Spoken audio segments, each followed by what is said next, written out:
Welcome to another episode of The Epic Family Road Trip.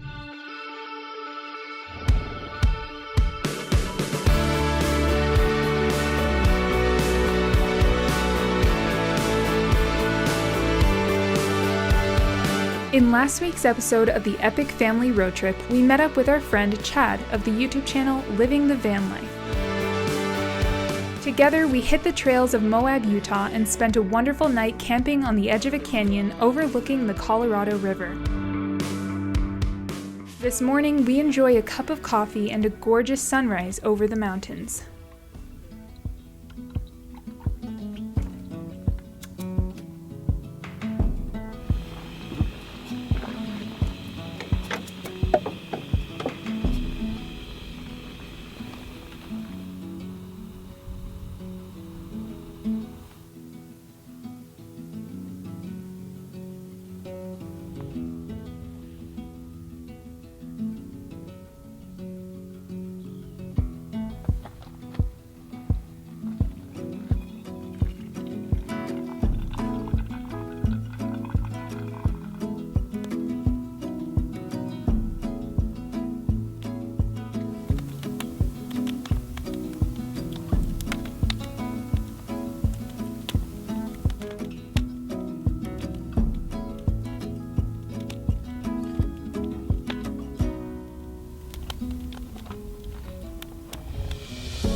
After spending part of the day relaxing in camp, filming, and cleaning up, we hiked out to the end of Chicken Corners Trail, which is a very narrow footpath along a very deep canyon.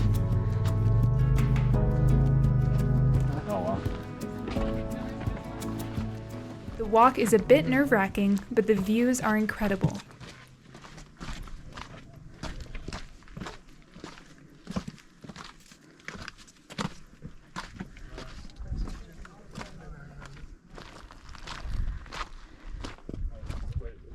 We then headed back to camp to give you guys a tour of Chad's amazing overlanding and off-roading van before hitting the trail back to Moab.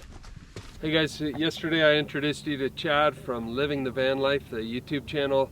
And as you know, Carol and I have been looking out for quite some time at what's our next build. Are we going to stick with the Jeeps and put a camper? Are we going to go to a bigger truck? But watching Chad the other day with this van really piqued our interest, so he's agreed to give us a tour of his van. So Chad, take it away. So this here is a 2020 Mercedes Sprinter 4x4 van. I bought this in November of 2020, and I started out with the van as a blank cargo van, completely stock. It had 7 miles on it when I drove it off the lot, and this was to be my next van life platform.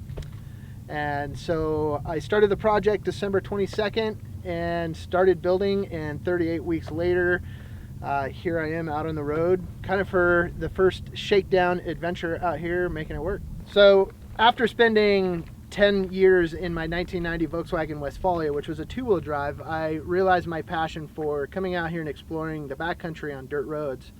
And while the Volkswagen was very capable, I wanted something more with four-wheel drive that could really take me out there further. So my goal with the Sprinter van was to build the ultimate off-roading, full-time livable overland machine. And of course, there's always the great debate in the discussion of, well, is a Sprinter van the most capable off-road? Well, of course not. That's where Toyotas or Jeeps really come into play. And is it the best full-time livable machine? No, of course not. There's fifth wheels and motorhomes and stuff like that. So really the whole idea is finding the balance between the two. Sprinter vans aren't necessarily made to really get out here into the backcountry like a Jeep is or a Toyota, but thankfully over the last couple years there's been some companies out there and some brands that have really helped develop some products and some parts that really can actually make these quite capable. And so I sought out relationships with those guys, and together we really have put together a van that is very capable out here in the backcountry. And that's really what this trip has been all about, is really exploring the limits of what this thing is possible. So I feel like what makes a capable machine is a driver going out and learning how to drive the machine, and together that makes a capable vehicle. So that's really what we've done. And In doing so, I really wanted to set this thing up to be as prepared as possible. I do most of my traveling solo, so when it comes to things like the winch, I wanted to make sure I had a winch that was capable. This is the Warren Industries Xeon 12S Platinum series. It's got the wireless remote, so I can be sitting in the cab if I need to, since I'm solo, and winching myself out. But having stuff like this gives you the extra added sense of security out here solo, knowing that you can get yourself out. So the winch is a huge part of that. That is also on the California tuned off-road bumper, which houses that. It also gives the van a little extra protection. It houses the winch, but it also then allows you to mount up the Baja Design LP9 lights here on the front, which I have here on the bumper, and then also up on the top of the rack. I've got another set of 5 lights up there. My concept when it comes to traveling out in the backcountry, you might not necessarily be planning on traveling at night, but if something happens during the day and you find yourself in a situation where you have to travel at night, my theory is that there is no such thing as having too much light. So of course I went ahead and prepared myself well with that. So under the hood, as far as an engine, there is a 3-liter turbo V6 diesel motor. Very reliable platform from Mercedes. Other than that, underneath the hood is pretty basic. I don't have really any upgrades. One thing that I do have under the hood is the ARB dual air compressor, allowing me to have onboard air, which I have found to be extremely helpful for coming out and traveling long distances off-road. It's going to help you in any sort of emergency, if you've got a flat tire or a low tire, etc. The other thing about having an onboard air compressor is that it really makes airing down a lot more feasible. And I have found that airing down my tires is perhaps one of the cheapest and simplest ways to improve your ride off-road. When you can go from 70 pounds of highway air pressure in your tires and go down to roughly between 25 and 15 psi, your tires become a whole nother shock absorber and really help smooth out the ride.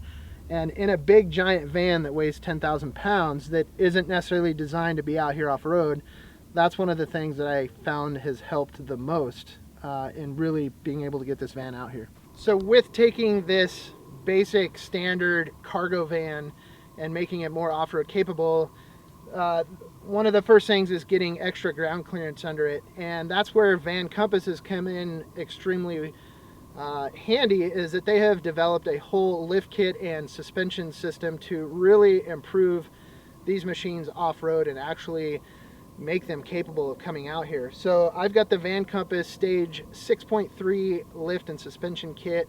That basically lifts the van an extra 2 inches over the standard stock height of a 4x4 Sprinter van. On all 4 corners we've got the Falcon adjustable shocks, so they're actually adjustable on the fly, so I can tune them into setting number 3 for a very nice confident highway ride, and then when I come to hitting the dirt roads, I can actually shift those down to setting number 1, and then it becomes a nice supple ride off-road. That takes me to the tires, which on here we're running a set of BFGs. Now these are the KO2 all-terrain tires, and the size that are on here are a 315/70 R17, which actually comes out to be a 35-inch tire.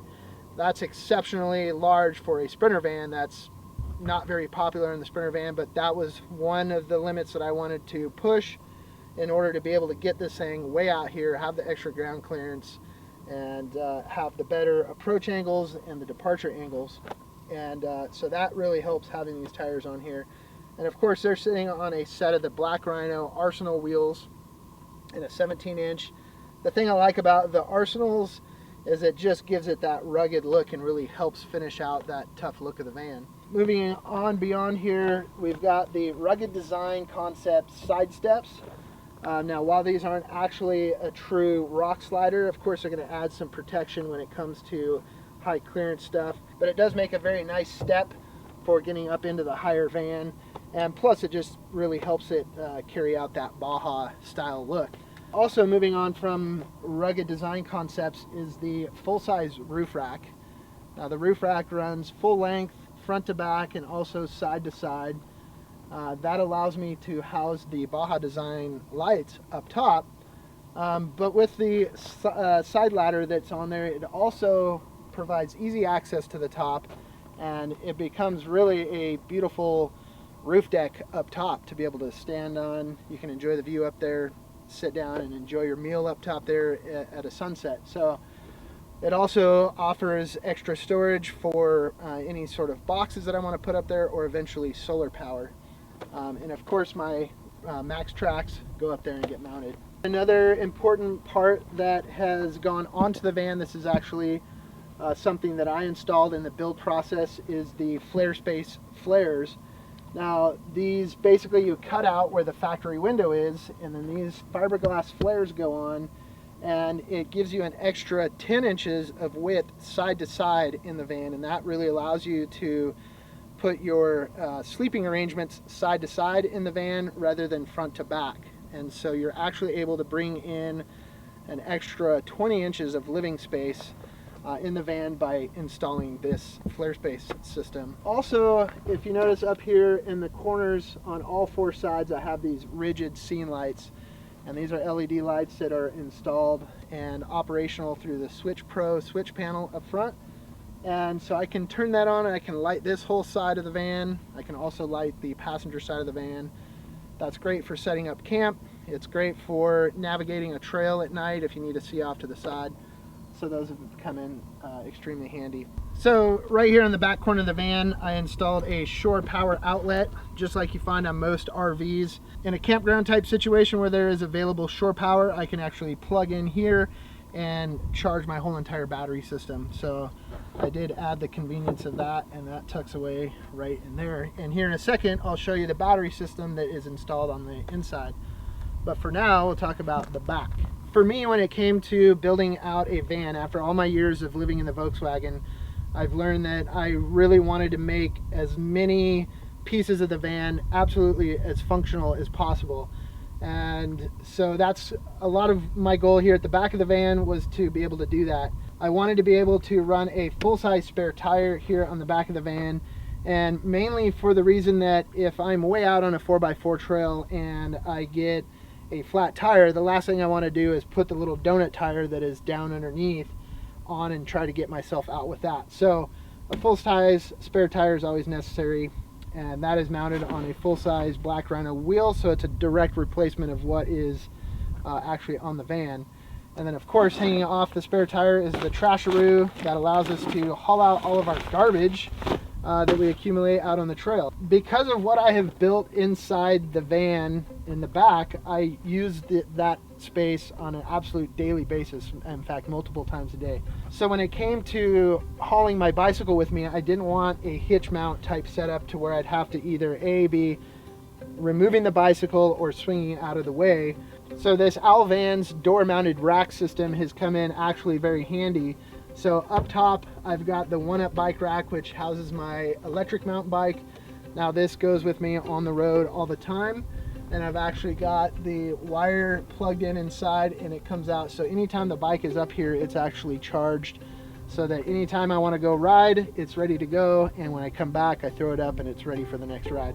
Also here on the Alrack system is an aluminum box, and anytime living a mobile lifestyle, as you guys all know, that storage is always at a premium, and trying to find more storage that is accessible and convenient. So that's where this box comes in. Inside here, I've got a plethora of different things. I like to keep extra fluids and stuff that I might need. Brake cleaner, I carry stuff like silicone lube, lithium grease, stuff like that, etc. up there. Also, here's my mountain bike gear, so I carry my helmet, all my padding, mountain bike shoes. But then down below here at the bottom is all of my recovery gear that I need for winching. Not only do you need a winch, but you need different methods of being able to hook up to trees, rocks, vehicles, etc. So that is all stored down here, conveniently available out of the box.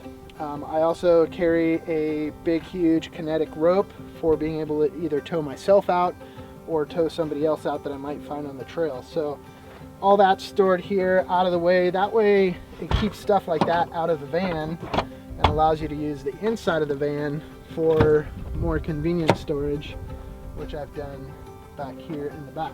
Over the last 10 years of living in the Volkswagen, I've kind of ran the gamut of all the different power options, and starting out very basic of living in a van all the way up to living full-time, I realized that having reliable power is absolutely necessary, especially when it comes to being a professional photographer or filmmaker, or running a whole entire YouTube production out here in the backcountry off-grid. Power is absolutely key. Here in the back of the Sprinter van, because I had the extra space, I took it a step higher and used 6 of the Battleborn lithium batteries. Now these are 6 100 amp hour lithium batteries, so a total of 600. So that supplies my power to all of my camera equipment, my lights, my heater, my refrigerator, and it really makes life possible way out here off grid. It's all managed by an entire Victron management system. So I've got a solar charge controller, I've got a Lynx distribution box, and then also right here is the MultiPlus 3000. This is a 3000 volt amp inverter charger. So that short plug-in that I showed you on the outside actually runs to this, and then this unit will go ahead and charge and manage the whole battery system. But this also doubles as the inverter. So when I am running any sort of camera equipment in the front of the van that requires AC charging, it's all coming from this, and it's all distributed through regular house outlets throughout the van, so that I have the convenience of home right here because of these Battleborn batteries. So over here in the back corner above the Victron MultiPlus 3000 is the WeBoost, and this is actually a cell phone booster, which there is an antenna that is up on top of the van. So there again, wanting to make every space in the van as functional as possible, I've taken the space here, what we refer to as the garage, which is everything underneath the bed, and essentially I installed these great slide out trays from Shucks and Vans, and they pull out a full 60 inches. Essentially what this does is give you the opportunity to access the stuff that you would normally be crawling all the way into your garage to get, and right here it's conveniently placed on these locking trays. So I have 2 of those installed, mainly so that I can access each one individually and be able to walk all the way around it. So I have stuff like my folding camp table, my DeWalt power tools. Inside here are extra camera lenses. I have stuff like that from all the way down to my fire pit that is all stored back here. And then I load this one up with 4 or 5 bundles of firewood, and it's all accessible. It's out of the way, keeping the inside of the living space of the van nice and clean and organized. Below that is a whole slide out kitchen system, which slides out on the same set of drawer slides. In last week's video, Chad gave a tour of his awesome kitchen, which we will leave a link to in the description box below. So one thing here on my Living the Van Life channel that I've gotten into is a lot of campfire cooking and enjoying the benefits and the fun of using cast iron like skillets and Dutch ovens. And because it is so dirty, gritty, and grimy, you need a good spot to be able to store it here inside the van. And so I've installed it there in a nice PVC pipe that is mounted, and it rides nicely right inside there. So while it's nice to have the outdoor kitchen here at the back of the van, there was a couple different concerns that I thought of. It's the fact that when these back doors are open, essentially this opens, you know, your whole entire living space and makes it vulnerable to the outside elements, which is nice when you're laying in bed as the sun comes up and you're parked out here over the Canyonlands. You can swing these doors open and you've got this view right from bed. But when you've got the kitchen out and you're cooking bacon or you're burning toast or whatever, all that is then going into the van. And so I wanted a way to be able to kind of partition this off. And so what I've got is this rear partition, and this is an insulated material that's all with magnets installed in it, and it's made to fit in that space all the way down here to the bed, so you have access to your garage, but you're keeping all of the stuff from going inside the van. And also in the cold weather, if you've got the heat going on in there and you need to open up the back, you're not letting all of your heat out. When it comes to building a bed platform in the back of a Sprinter van, there's a ton of different options. I saw some options from Flare Space and thought that that would be ideal for what I wanted to accomplish in my build. And essentially with those fiberglass bump outs, you've got one on each side, which now you can see from the inside. That gives you an extra 10 inches of space that now allows me to be able to sleep sideways inside the van. Also, with those Flare Spaces, they have their bed system available, which is a beautiful rail system that sits in there. The bed is cut out to fit the contour of the back corners of the van. And then that also comes with their available mattress that is also contoured to fit those same curves in the back of the van. This is an 8-inch memory foam mattress, and it is absolutely comfortable. I get some of the best nights of sleep ever right here in the back of my Sprinter van. So there again, I keep going back to the Volkswagen and my experience with that. One of the best tools that I had installed on the Volkswagen was my ARB awning that I had installed on the van, and I use that thing all the time, whether it was hot, sunny weather, whether it was pouring down rain, or even snow. So I knew that one thing that I wanted to get here on the Sprinter van was an awning. But unfortunately, here on the Sprinter van, it's so tall that it is near impossible to get out and actually manually take the awning out and put it back away. So what I've done here is I've installed the Fiamma F45S awning, and that takes this little rod here, and you just manually deploy it.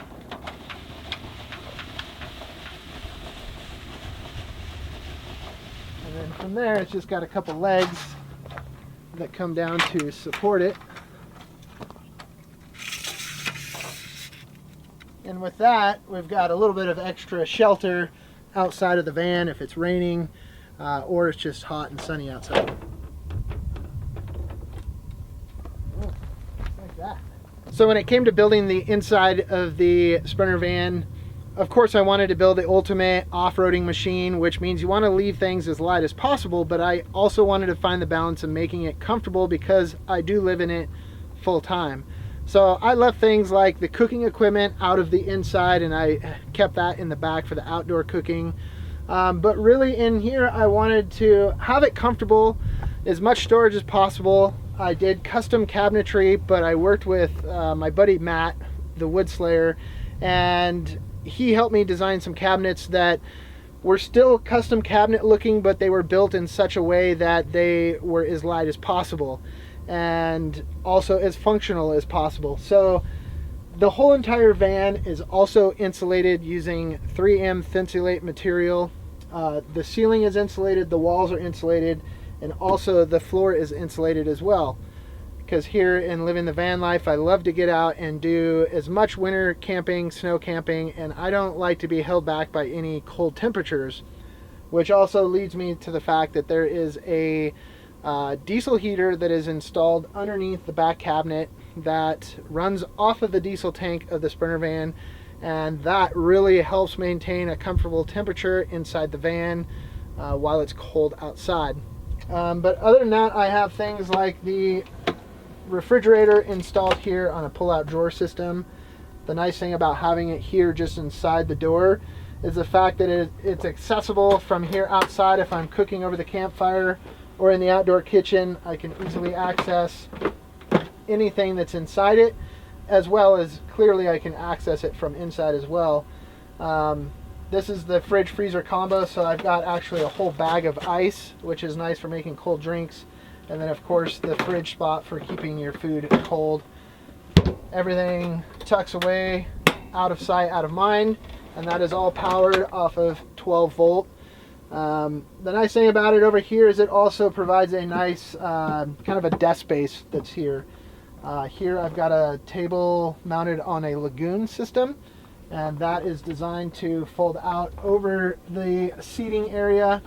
It doubles as a place to be able to eat a meal, but most importantly, it's a space for me to sit down and edit for hours and hours and hours on end and be completely comfortable. So it's also a desk space here as well. So while I didn't have any interest in actually cooking here inside the main living space of the van, I did want to have the convenience of a sink and running water, mainly for being in situations if I'm in an urban situation and I want to wash my hands or I want to wash my face or brush my teeth.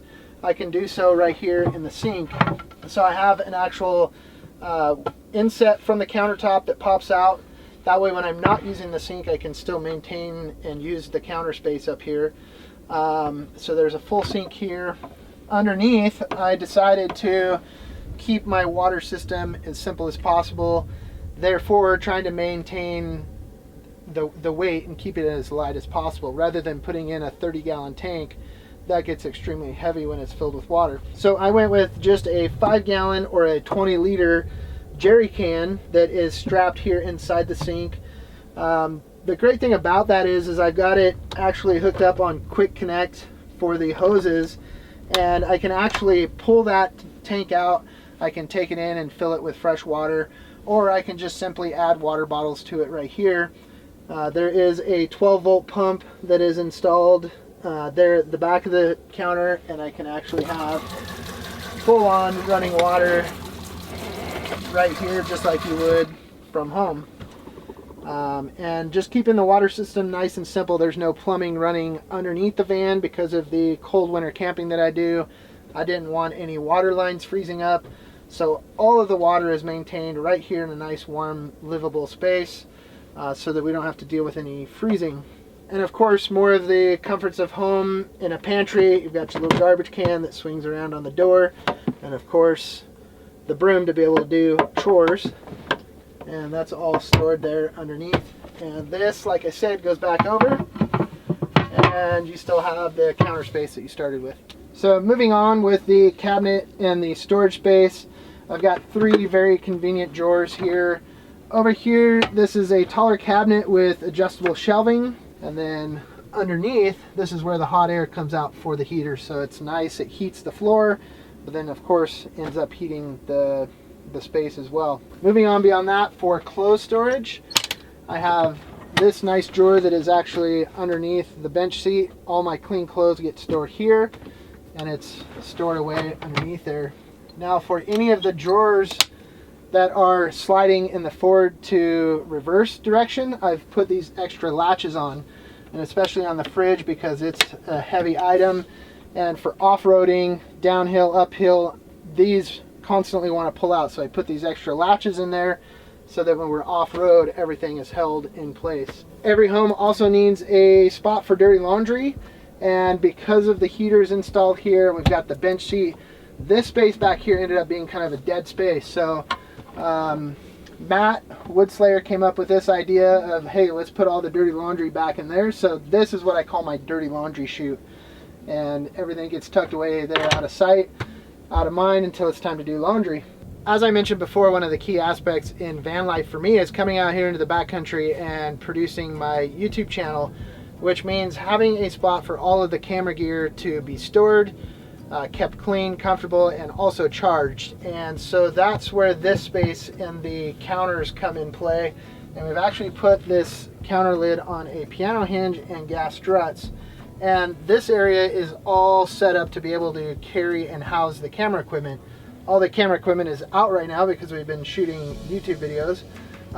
But you can see all of the outlets here along the back wall. So it's AC outlets, so any camera equipment that actually takes power like you would have in your home or your office can plug in here.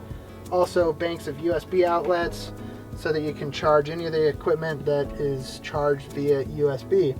I've got closed cell foam on the bottom of it, so it adds extra cushion for riding on these rough and rugged roads, but it also helps hold everything in place. It's all tucked away nice and conveniently, and you still have your counter space.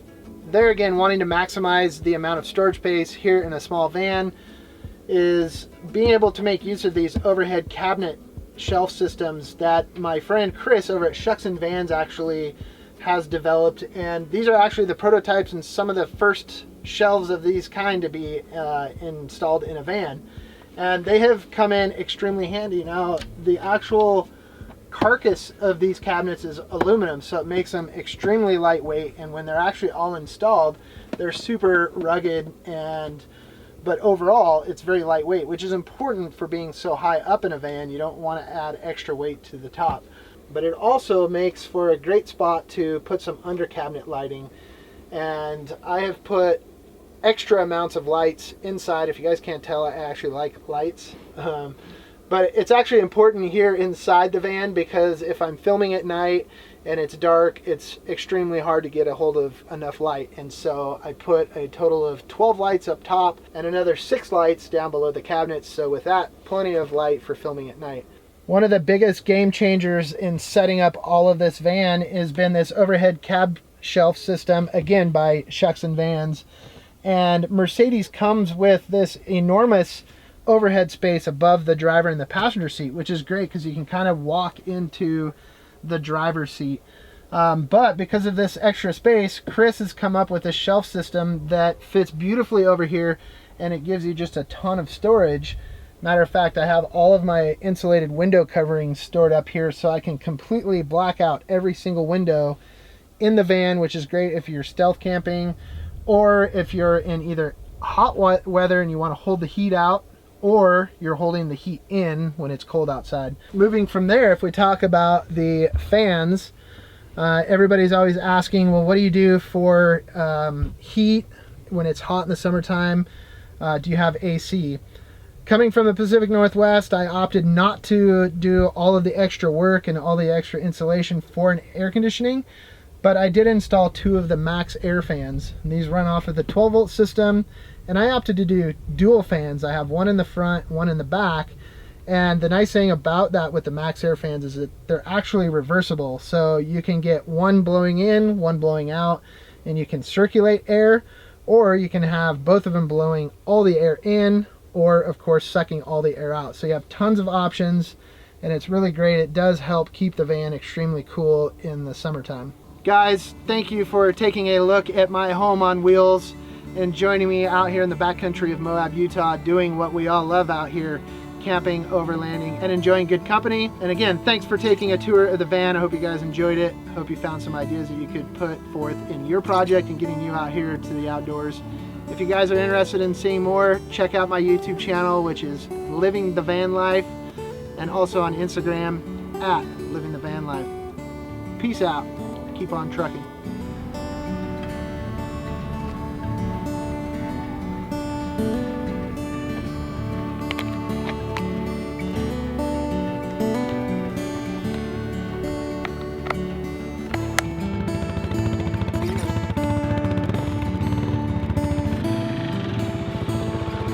It's been a lot of fun being out here with Chad from Living the Van Life. We've learned so much from him. He's got really spent a lot of time on his vehicle and he's got it dialed in. So yeah, for now we're packed up. Let's get on down the trail.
We are crawling our way along the Lockhart Basin Road. It has got some really technical places along the way, some big rocks and stairs and climbs and drop-offs, so it's been a really fun trail to take. Chad's behind us in the van just doing everything we're doing, so it's really impressive what he's been able to do with that van. But yeah, if you ever get a chance to get in a high clearance 4x4, take the Lockhart Basin Road, and it dead ends where we camped last night, but it's an amazing road with a lot of variety all through the canyons here and up the canyon walls. So yeah, it's been an amazing journey so far.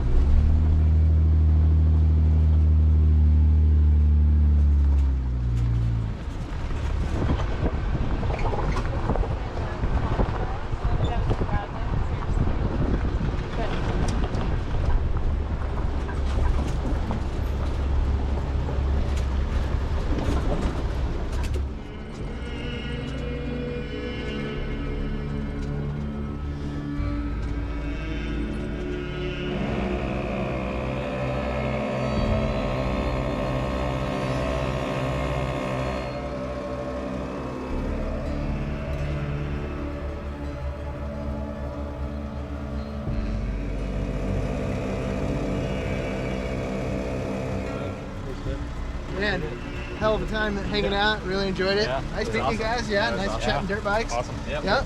Nice meeting you as well. Yeah. Nice talking cameras and YouTube and all that stuff too. I know. Talking shop is fun. It is. Yeah. Yeah. Yeah. Well, you guys be safe out there, and we'll see you down the road. Yeah, definitely. Sure. We should. All right, man. Yeah. Take care. All right, so we are at the end of the trail. We're airing up the tires again. We had a blast up there. Had such a good time with Chad. He showed us some awesome trails here. So we're gonna go find a camp spot somewhere that way. I hope you enjoyed this video. Make sure you subscribe if you haven't, and hit the like button. That always helps our channel out. And to our Patreon family, thank you for your support, for being a big part of the Epic Family Road Trip. And in the meantime, we'll see you down the road.